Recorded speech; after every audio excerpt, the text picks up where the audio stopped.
In spite of losing one eye after his motor accident as a young man, the king likes to drive himself, very fast.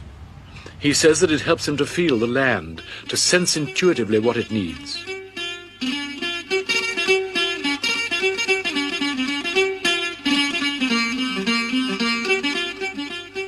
He plans the trips himself and decides when to stop. Once people know that the king is going to pass their way, they lay out carpets in case he might stop.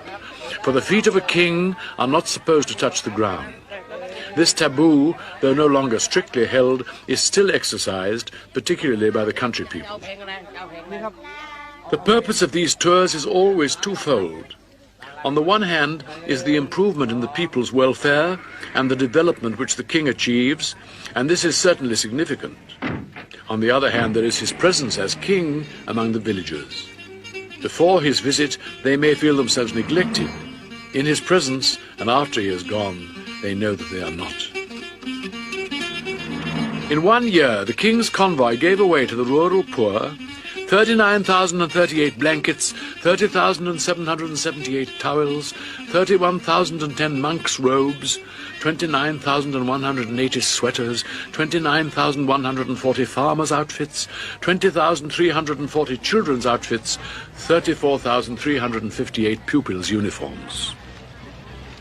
One statistic the palace would not release was the number of lollipops given out, but it must be hundreds of thousands per year. The ladies-in-waiting act as social workers, taking extensive notes on every case so that each one can be followed up afterwards. This means typing up every night, and a lot of work when the court is returned to Bangkok. The King's Chief Information Officer coordinates them. There are a great number of administrative points to consider.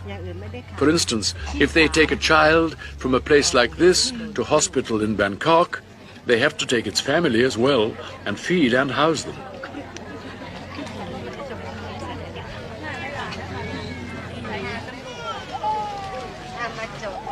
No previous king had ever even visited the northeast. King Bhumibol spent the first 10 years of his reign traveling very thoroughly through every district of the country so that he could see the problems in detail at first hand. This detailed knowledge now forms a base for rapidly expanding work in all kinds of development.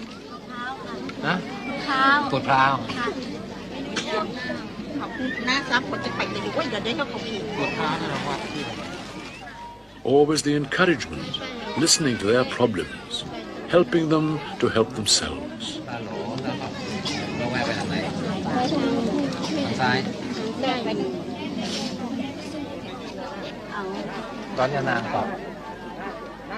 Did they have any particular problem they wanted you to? No problem. They were very happy. And I asked in what temple they were going, and they said the name, and I looked in the map. And there is a old temple here, and they did not remember the name. They seem to be very impressed with your geographical knowledge. Oh, because they are very happy when somebody comes and knows about their village. But you go everywhere with this map, I notice. It never, not this particular one, but there is never a map from your hand. I try to have a map so that I know where I'm going. And they are happy when they know that the official map is, the village is on their map. Are there some occasions when people live in villages that aren't marked on your map or that have the wrong name? Well, that is what happened now. What is what happened? There's a village that has no name, and I put a name on it.